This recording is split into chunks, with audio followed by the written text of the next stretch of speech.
Hello student, today we will start from chapter number 20, our culture and heritage. हमारी संस्कृति और विरासत. Now I am going to read the chapter. Our country is very old. हमारी जो country है India बहुत ही ज़्यादा पुरानी है.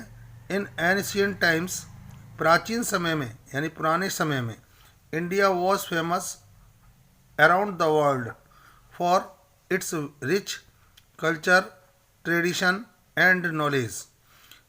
पुराने समय में हमारा जो इंडिया था वो पूरे विश्व में अपनी अमीरी के लिए, अपनी संस्कृति के लिए, अपनी परंपरा के लिए और अपने ज्ञान के लिए प्रसिद्ध था. Okay. Many people came to India for different purposes. कई लोग जो है इंडिया में अलग अलग पर्पज के लिए यानी अलग अलग उद्देश्यों के लिए इंडिया में आए. Most of them settled here. उनमें से जो लोग बाहर से आए थे कई उद्देश्यों के लिए, उनमें से तो कई लोग यहीं बस गए आके. They brought with them their customs and traditions. वे अपने साथ अपने रीति रिवाज लाए और अपनी परंपराओं को साथ में लेके आए. Over time these mixed with the culture and tradition of India. यानी जो लोग अपने साथ अपने परंपराओं को, अपने रीति रिवाजों को लेके आए, धीरे धीरे करके जैसे जैसे समय बीतता गया, ये उनकी परंपराएं और उनके रीति रिवाज भारत के यानी इंडिया के कल्चर एंड ट्रेडिशन यानी संस्कृति और परंपरा के साथ मिक्स हो गए. As a result of this intermixing of culture, यानी कि जो उन लोगों का कल्चर था जब इंडिया के कल्चर के साथ मिला, तो इसका परिणाम यह हुआ कि India has a rich and unique culture and heritage. तो इंडिया का जो है एक यूनिक कल्चर बन गया और हेरिटेज हो गई, यानी कि उनकी विरासत और रीति रिवाज अनोखी सी हो गई और एक धनी देश बन गया ये. Let us learn more about it. इसके बारे में और अधिक पढ़ेंगे आगे. Next topic, our languages. हमारी भाषाएं. You know that our country has a number of languages. जैसे कि आप लोग जानते हैं कि हमारी कंट्री में बहुत सारी लैंग्वेजेस बोली जाती हैं. Almost every state has its own language. लगभग सभी प्रांत में यानी सभी स्टेट्स में हैं. जैसे यूपी में अलग, बिहार में अलग, राजस्थान में अलग, यानी almost every state has its own language. यानी हर स्टेट की अलग अलग लैंग्वेज होती है. ठीक है. और there are 22 major languages recognised by the constitution of India. जो हमारा जो भारत का संविधान है उसमें 22 यानी 22 बड़ी भाषाएं जानी जाती हैं. दीज आर असमीज़ है, बंगला है, बोडो है, डोगरी है, गुजराती है, हिंदी है, कन्नड़ है, कश्मीरी है, कोंकणी है, मैथिली है, मलयालम है, मणिपुरी है, मराठी है, नेपाली, उड़िया, पंजाबी, संस्कृत, संथाली, सिंधी, तमिल, तेलुगु, उर्दू. ये 22 जो लैंग्वेजेस हैं जो वो हमारे कॉन्स्टिट्यूशन ऑफ इंडिया जो है उसमें इन लैंग्वेजेस के बारे में लिखा गया है. The next topic, Hindi is the most widely spoken language in India. यानी हिंदी को इंडिया में ज़्यादातर बोला जाता है, यानी लगभग मोस्टली ज़्यादा जगह बोला जाता है. It was therefore chosen as the official language of India. इसलिए जो हिंदी को जो है इंडिया का ऑफिशियल लैंग्वेज माना गया है या चुना गया है. The same language is spoken differently in different parts. एक ही लैंग्वेज को जो है अलग अलग पार्ट में, इंडिया के जो अलग अलग पार्ट हैं उन्हें अलग अलग ढंग से बोला जाता है. For example, Hindi is spoken in several ways. जैसे हिंदी जो है कई तरीके से बोली जाती है. Different forms of the same language are known as dialects. यानी एक ही लैंग्वेज की जो डिफरेंट फॉर्म्स हैं, यानी अलग अलग ढंग से बोलना है, उन्हें डायलेक्ट्स बोलते हैं। क्या बोलते हैं? बोली। डायलेक्ट मीन्स बोली बोलते हैं। Each language has its own style of writing. अपनी हर भाषा की अलग लिखने की शैली होती है। कोई लैंग्वेज किसी तरीके से लिखी जाती है, कोई लैंग्वेज किसी तरीके से नोन एज द स्क्रिप्ट, यानी उसे हम क्या बोलते हैं? लिपि बोलते हैं। यानी हर लैंग्वेज की अपने अपने लिखने की स्टाइल है, उस स्टाइल को हम क्या बोलते हैं? स्क्रिप्ट यानी लिपि। Most languages are written from left to right. जैसे हम लोग इंग्लिश लिखते हैं तो राइट टू, वो जो हम लोग कैसे लिखते हैं? लेफ्ट से राइट की तरफ जाते हैं, ठीक है ना। तो और कुछ लैंग्वेजेस ऐसी होती हैं जो राइट टू लेफ्ट लिखी जाती हैं। यानी most languages are written from left to right. हम लोग जो लिखते हैं, इंग्लिश लिखेंगे तो राइट, वो लेफ्ट से राइट में लिखेंगे, ठीक है ना। और हिंदी लिखेंगे तो लेफ्ट से हम राइट में लिखेंगे। However Urdu, Sindhi and Kashmiri are written from right to left. और जो 3 लैंग्वेजेस हैं इंडिया के अंदर, उर्दू है, सिंधी है, कश्मीरी है, वो राइट टू लेफ्ट लिखी जाती है, यानी उल्टी तरफ से लिखना चालू करते हैं इसे। 3 लैंग्वेजेस हैं, उर्दू है, सिंधी है, कश्मीरी है। जैसे हम लोग लिखते हैं लेफ्ट से इधर राइट की तरफ लिखते हुए जाते हैं, ठीक है ना। और लेकिन ये 3 लैंग्वेजेस हैं, ये उधर से लिखी जाएंगी इधर की तरफ, उल्टी लिखी जाती हैं, यानी राइट से लेफ्ट की तरफ जाना पड़ता है। और हम लोग जो लिखते हैं वो लेफ्ट से राइट की तरफ जाते हैं। नेक्स्ट टॉपिक, अवर क्लॉथ्स। हमारी जो क्लॉथ्स हैं वो कैसे पहने जाते हैं, कहाँ पे, कौन सा स्टेट में कैसे पहने जाते हैं। A great diversity can also be seen in our dresses. यानी एक बड़ी भिन्नता जो है, विविधता यानी अलगपन, हमारी ड्रेसेस में भी देखा जा सकता है। In fact different states of India have their special traditional dresses. यानी इंडिया के जो डिफरेंट स्टेट्स हैं, वास्तव में जो इंडिया के जो डिफरेंट स्टेट्स हैं उनमें अलग अलग अपनी परंपरा के अनुसार स्पेशल ड्रेसेस पहनी जाती हैं, ठीक है। The for women sari is the most popular. औरतों के लिए यानी कि जो वुमेन है, वुमेन के लिए साड़ी जो है बहुत ही ज़्यादा लोकप्रिय है। However the style of tying the sari different from state to state. फिर भी साड़ी जो पहनने की स्टाइल है, यानी बांधने की स्टाइल है, वो अलग अलग स्टेट में अलग अलग ढंग से साड़ी को पहना जाता है। Salwar kameez is another popular attire worn by women throughout the India. Salwar kameez भी जो है दूसरा पोशाक है ये, ठीक है ना, जो वो भी पॉपुलर है, लोकप्रिय है, जो इंडिया में, पूरे इंडिया में वुमेन के द्वारा पहनी जाती है। The ghagra is common in Gujarat, Rajasthan and Madhya Pradesh. घाघरा कहाँ फेमस है कि गुजरात में लोग लेडीज़ क्या पहनती हैं? घाघरा पहनती हैं। राजस्थान में भी घाघरा एंड मध्य प्रदेश में भी घाघरा यूज़ करती हैं, ठीक है ना। Long narrow skirts with strips of different colours are born in the north eastern states of India. जो इंडिया के नॉर्थ ईस्टर्न यानी जो उत्तर पूर्वी क्षेत्र हैं, यानी तो उसमें लॉन्ग नैरो स्कर्ट्स का यूज़ करती हैं। उस पर क्या होती हैं? डिफरेंट कलर्स की स्ट्रिप्स होती हैं, यानी पट्टियाँ होती हैं, उनको वो पहनती हैं ladies. Dhoti kurta, kurta pajama and lungi shirt are some common dresses of man. यानी जो आदमी पहनते हैं वो ज़्यादातर मोस्टली क्या पहनते हैं? धोती कुर्ता पहनते हैं, कुर्ता पजामा पहनते हैं या लुंगी शर्ट पहनते हैं। ये आदमियों की पोशाक है। Turbans are different types are tied to in different states.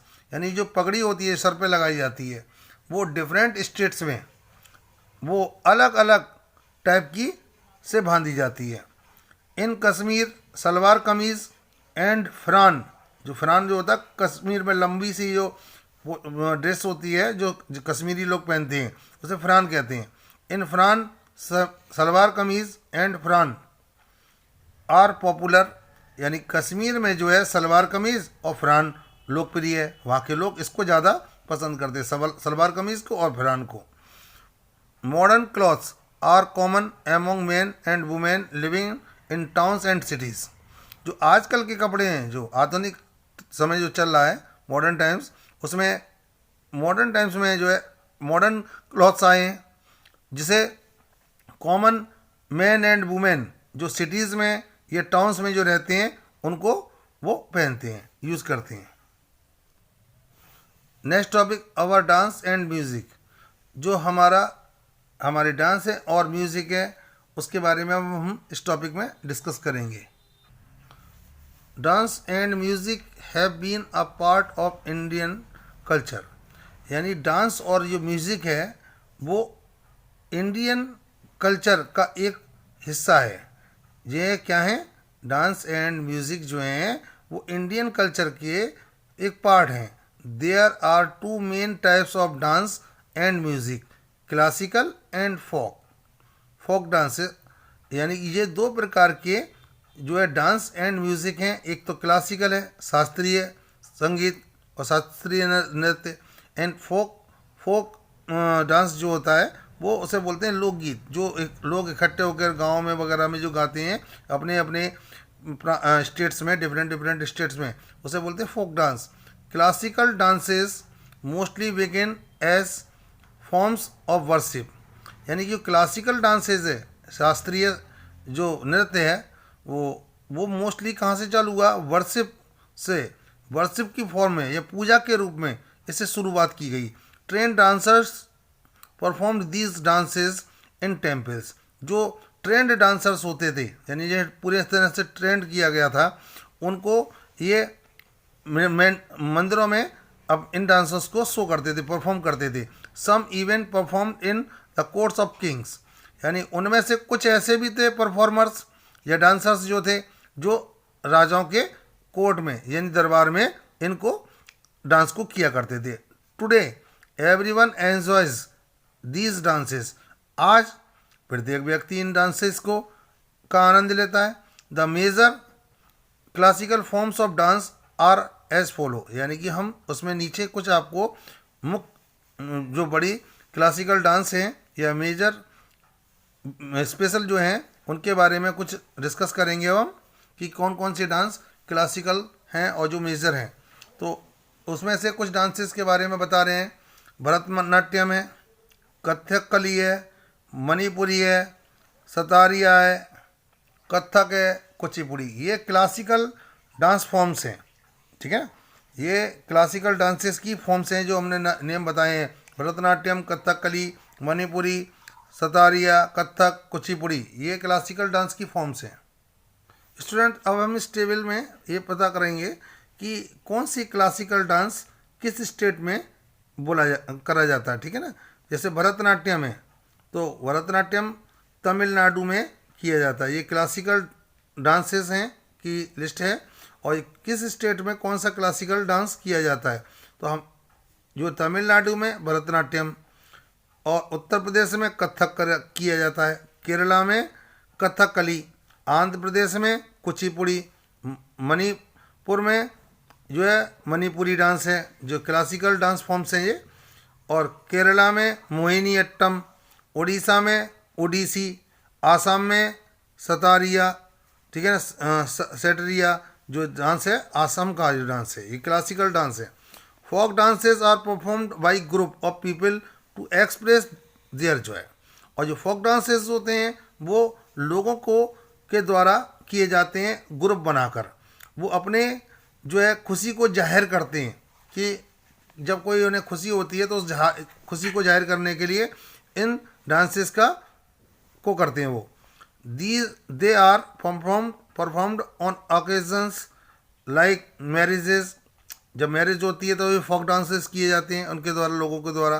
Birthday party या बर्थ ऑफ चाइल्ड, या बच्चे का जन्म होता तब, या फेस्टिवल्स पर, और हार्वेस्टिंग ऑफ क्रॉप्स, या फसल काटी जाती है तब। Some of the popular folk dances are, यानी कि जो अब हम लिस्ट शो कर रहे हैं ये पॉपुलर जो है डांसेस हैं, फोक डांसेस हैं। जैसे भांगड़ा कहाँ किया जाता है? पंजाब में। पंजाब का जो फोक डांसेस है वो भांगड़ा है। जब उन्हें कोई खुशी होती है किसी बात की तब भी वो भांगड़ा करते हैं। आसाम में बिहू, ठीक है, और गुजरात में गरबा, राजस्थान में घूमर किया जाता है, नागालैंड में चंगलो और मणिपुर में तंगता थांगता। ये डांस जो है फोक डांसेस की लिस्ट है। जब वो खुशी को जाहिर करते हैं तो इन डांसेस को करते हैं। जैसे कि आपने ये भांगड़ा है, घूमर है और चंगलो, ये डांसेस हैं जो फोक डांसेस हैं, ठीक है ना। अब now classical music was also performed in temples और court of kings. Classical music भी होती है, जैसे क्लासिकल डांस होता है ऐसे क्लासिकल म्यूजिक भी होती है। इसको कहाँ परफॉर्म किया जाता था? या तो टेम्पल्स में परफॉर्म किया जाता था या फिर कहाँ कर किया जाता था परफॉर्म, या राजाओं के दरबार में। There are two styles of classical music in India, यानी इंडिया में जो क्लासिकल म्यूजिक है उसकी 2 स्टाइल्स हैं, ठीक है ना। They are Hindustani music developed in north, यानी कि नॉर्थ में जो क्लासिकल म्यूजिक डेवलप हुई वो हिंदुस्तानी म्यूजिक की स्टाइल में डेवलप हुई। And Carnatic music developed in south India, और साउथ दक्षिण भारत में यानी साउथ इंडिया में ये कार्नेटिक म्यूजिक, यानी कि ये कार्नेटिक इसलिए रखा गया कि क्योंकि ये कर्नाटक का म्यूजिक है और कर्णप्रिय है, यानी कि कानों को सुनने अच्छा लगने वाला, इसलिए इसको क्या कहा गया? कार्नेटिक म्यूजिक जो है ये भी क्लासिकल म्यूजिक का एक फॉर्म है। मैनी इंस्ट्रूमेंट्स आर यूज्ड, बहुत सारे ऐसे इंस्ट्रूमेंट हैं इन क्लासिकल म्यूजिक, जो क्लासिकल म्यूजिक में इंस्ट्रूमेंट्स यूज़ करे जाते हैं। सम ऑफ दीज आर सितार है, सरोद है, वीणा है, फ्लूट है, मृदंगम है और तबला है। इनको हम ये यूज़ करते हैं जब क्लासिकल म्यूजिक जब बजाया जाता है तो इनका यूज़ करते हैं। Okay, next topic, painting. Indian paintings have been appreciated by the people all across the globe, या अक्रॉस द ग्लोब का मतलब अर्थ पर जितनी भी जगह, यानी पूरे वर्ल्ड के अंदर कह सकते हैं हम। Indian paintings have been appreciated, यानी उनकी प्रशंसा की जाती है। जो इंडियन पेंटिंग्स है उनकी जो है इंडियन पेंटिंग की जो है प्रशंसा हर जगह की जाती है। अर्थ पर जितनी भी जगह हैं, कहीं भी अपने इंडिया में या कहीं और भी जगह चले जाओगे तो इंडियन पेंटिंग्स है वो हर जगह एप्रिसिएटेड है, यानी उसकी प्रशंसा हर जगह की जाती है। The famous wall painting in the Ajanta caves in Maharashtra, Ajanta caves हैं जो महाराष्ट्र में है। किस स्टेट में? महाराष्ट्र में। ये अजंता की गुफाएं जो है, केव्स जो है, उनमें जो फेमस वॉल पेंटिंग है, जो दीवारों पे की पेंटिंग की गई है, so the life of Lord Buddha, वो क्या दर्शाती हैं? जो बुद्ध का जीवन के बारे में दर्शाती हैं कि बुद्ध का जीवन कैसा था। They were drawn by Buddhist priests and are more than 1500 years old, यानी कि वो किसने उन्हें ड्रॉन किया? जो बुद्धिस्ट प्रीस्ट थे, यानी बुद्धिस्ट प्रीस्ट का मतलब बुद्धिस्ट पुजारी जो थे, उन्होंने उनको बनाया। And are more than 1500 years old, यानी वो लगभग जो है 1500 ईयर्स पुरानी है। जो अजंता की केव्स में, महाराष्ट्र में जो अजंता केव्स हैं, उनकी जो वॉल पेंटिंग्स हैं उसमें क्या शो करा गया? लॉर्ड बुद्ध के जीवन को। और उन्होंने बनाया किसने? उन्हें बुद्धिस्ट प्रीस्ट ने, प्रीस्ट जो थे, बुद्ध के जो पुजारी जो थे। और वो कितनी पुरानी है? 1500 ईयर्स ओल्ड, यानी 1500 साल पुरानी है। When the Mughals came to India, जब मुगल लोग इंडिया में आए, they popularized the art of miniature painting. Miniature painting means होता है लघु पेंटिंग, यानी छोटी छोटी पेंटिंग्स। तो उन्होंने जो इंडिया में आ गए मुगल, तो they popularized the art of miniature painting, तो उन्होंने मिनिएचर पेंटिंग्स को पॉपुलर किया, लोकप्रिय किया। And miniature paintings are small in size, यानी मिनिएचर पेंटिंग्स कैसी होती थी? जो छोटी छोटी होती थी, but show things in great details. लेकिन छोटी पेंटिंग में भी बहुत सारी बड़ी बड़ी जो है डिटेल्स होती थी, उसमें दर्शाती थी। दे show landscapes, hunting and battle scenes, यानी उनमें क्या दर्शाया जाता था, लैंडस्केप्स शो होते थे उन पेंटिंग्स में, जो मिनिएचर पेंटिंग्स थी, हंटिंग थी, और हंटिंग को दर्शाया जाता था, एंड बैटल्स और युद्धों को दर्शाया गया, जो लड़ाइयाँ हुई उनको दर्शाया गया, उसमें जो ये सीन हुआ करते थे। And stories from the life of Lord Krishna, और लॉर्ड कृष्णा मीन्स भगवान श्री कृष्ण की जो स्टोरीज थी, ठीक है ना, from the life of the Lord Krishna, यानी लॉर्ड कृष्णा का जो लाइफ थी उससे जो स्टोरी थी उनकी, उनको दर्शाया गया था इसमें। ओके, ये देखिए जिसमें शो करा गया है, जो अजंता की जो केव्स थी उनमें लॉर्ड बुद्धा की ये इस तरीके से, महाराष्ट्र में जो अजंता केव है उसमें इस तरीके की पेंटिंग, वॉल पेंटिंग है। ये पेंटिंग इन अजंता केव्स, इस तरीके की पेंटिंग अजंता में। और लॉर्ड कृष्णा जो मिनिएचर पेंटिंग्स में थी वो इस तरीके से लॉर्ड कृष्णा के बारे में उसमें पेंटिंग बनाई गई, जो कि मुगल्स लोगों ने इसको पॉपुलराइज्ड किया, मुगल लोगों ने बहुत लोकप्रिय किया। आर्किटेक्चर, आर्किटेक्चर किसे कहते हैं? The art of designing of building is called architecture, यानी किसी बिल्डिंग को बनाने की जो कला होती है उसे हम आर्किटेक्चर कहते हैं। Buddhism inspired the building of many stupas, यानी कि स्तूपास मीन्स जो मोनूमेंट्स थे, जो बुद्धिज्म के द्वारा, यानी बुद्ध लोगों ने जो मोनूमेंट्स बनवाए थे उनको स्तूपास कहते हैं। Buddhism inspired the building of many stupas, या बुद्ध लोगों ने जो बुद्ध को धर्म को अपनाते थे उन्हें बुद्धिज्म कहा गया। बुद्ध लोगों ने उनको प्रेरित किया, कई स्तूपास को की बिल्डिंग को बनाने के लिए उन्हें प्रेरित किया गया। एम्परर अशोक एंड हिज सक्सीजर्स, जो यानी अशोक और उसके उत्तराधिकारी, यानी उसके बाद जो पैदा हुए, build the beautiful stupas at Sanchi and Sarnath, जो अशोक ने और उनके उत्तराधिकारी थे उसके बाद जो पैदा हुए, उन्होंने सभी लोगों ने क्या करा कि सुंदर सुंदर सांची में और सारनाथ में स्तूपास को बनवाया इनको। Many beautiful temples of ancient times reveal how skillful our architects were, यानी कि कई सुंदर सुंदर जो पुराने समय में जो मंदिर थे वो ये दर्शाते हैं कि हमारे जो आर्किटेक्ट थे, जो नहीं कि वो नक्शे बना रहे थे, उन बिल्डिंगों को बना रहे थे, तो जो आर्किटेक्ट्स मीन्स नक्शा नवीस जो थे वो कितने स्किलफुल थे, यानी उनके अंदर कितना अच्छा ब्रेन था, यानी कितना अच्छा माइंड था, ये दर्शाते हैं। The Kailash temple at Ellora has been carved out from a single stone, यानी कि जो एलोरा में कैलाश टेम्पल है, कैलाश टेम्पल जो है वो एक सिंगल स्टोन से बनाया गया, पूरा एक स्टोन से पूरा टेम्पल बनाया गया, अलग अलग उसमें स्टोन यूज़ नहीं करे गए।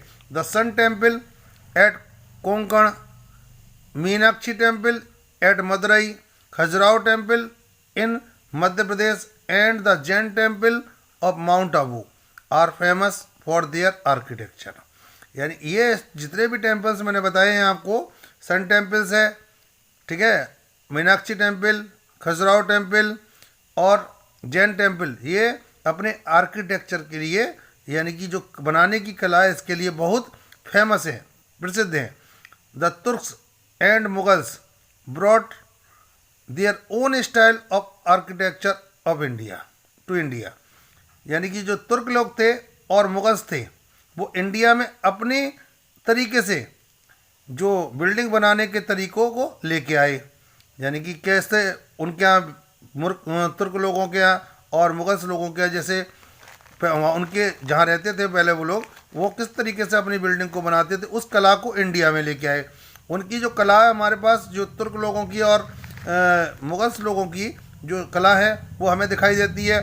ताजमहल, तो ताजमहल जो है मुगल लोगों ने बनवाया, विद इट्स डोम एंड मीनारेट्स, जो गुम्बद है और जो मीनारें हैं, इज़ द बेस्ट एग्जाम्पल, यानी कि वहाँ जो मुगल्स लोग जो थे वो अपनी जो बिल्डिंग्स में डोम बनवाते थे, गुम्बद है, और मीनारेट्स, जो मीनार होती हैं जो चारों तरफ कोने पे, चार कोने पे खड़ी हुई हैं हमारे ताजमहल के, तो जो है उसकी इस कला को वो इंडिया में लेके आए मुगल लोग। The Qutub Minar, the red fort, Jama Masjid and Humayun's Tom इन दिल्ली। ये सब किसकी एक कला है? मुगल लोगों की। मुगल लोग जो इंडिया में लेके आए। Are few example of their grand architecture. उन्हें शानदार कला थी उनकी, भवन निर्माण की या बिल्डिंग को बनाने की।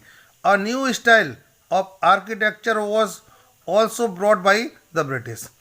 और ब्रिटिश लोग भी जो है बिल्डिंग को बनाने के लिए नई तकनीकी या नई स्टाइल तरीके लेके इंडिया में आए।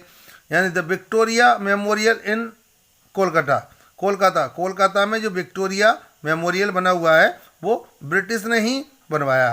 राष्ट्रपति भवन भी इन्होंने बनवाया, पार्लियामेंट हाउस भी इन्होंने बनवाया इन दिल्ली। यानी कि ये ब्रिटिश की बनाने की कला थी। बिल्डिंग इस तरीके से बनाते थे जो ब्रिटिश लोग थे। जैसे हमारे यहाँ Rashtrapati Bhavan, parliament house, Victoria महल बना है, तो ब्रिटिश लोगों की कला है बनाने की, बिल्डिंग बनाने की।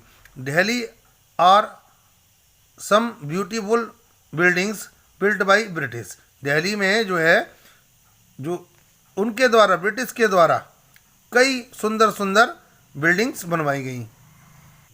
Now the next topic, our festival. You study so far about the great diversity of in India's culture। यानी कि आपने भारत के जो संस्कृति है एंड आर्ट एंड आर्किटेक्चर, यानी कल्चर में आपने देखा, आर्ट में देखा, एग्रीकल्चर में देखा, भारत की जो अंदर जो है इन सब चीज़ों में डिवर्सिटी थी, यानी अलग अलग पन था, यानी विविधता थी, यानी अलग अलग पन था। The same diversity also exist in our festivals. इसी प्रकार हमारे फेस्टिवल्स हैं उनमें भी विविधता मिलती है, भिन्नता मिलती है। We celebrate 3 types of festivals. हम 3 प्रकार के फेस्टिवल्स सेलिब्रेट करते हैं, मनाते हैं। National festivals such as independence day, जैसे हम 15 अगस्त के नाम से भी जानते हैं, ठीक है ना। Republic day 26 January and Gandhi Jayanti when we celebrate it, हम इसे 2 अक्टूबर को सेलिब्रेट करते हैं, ठीक है ना। अब religious festivals such as Diwali Hindu लोग बनाते हैं, मुस्लिम ईद, क्रिश्चियन जो है क्रिसमस सेलिब्रेट करते हैं, गुरु पर्व सिख लोग, गणेश चतुर्थी जो है हिंदू लोग चतुर्थी, दशहरा, दुर्गा पूजा, बुद्ध जयंती एंड महावीर जयंती, ये रिलीजियस फेस्टिवल्स है, ठीक है। अब harvest festivals are celebrated when a crop is harvested. जो हार्वेस्ट फेस्टिवल्स है वो जब सेलिब्रेट किए जाते हैं जब फसल को काटा जाता है, ठीक है।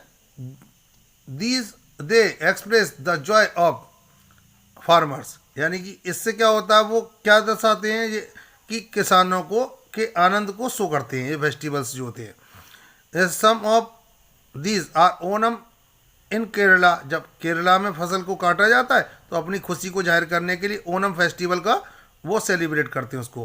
पोंगल इन तमिलनाडु, तमिलनाडु में लोग जब फसल काटी जाती है तो पोंगल जो है सेलिब्रेट करते हैं।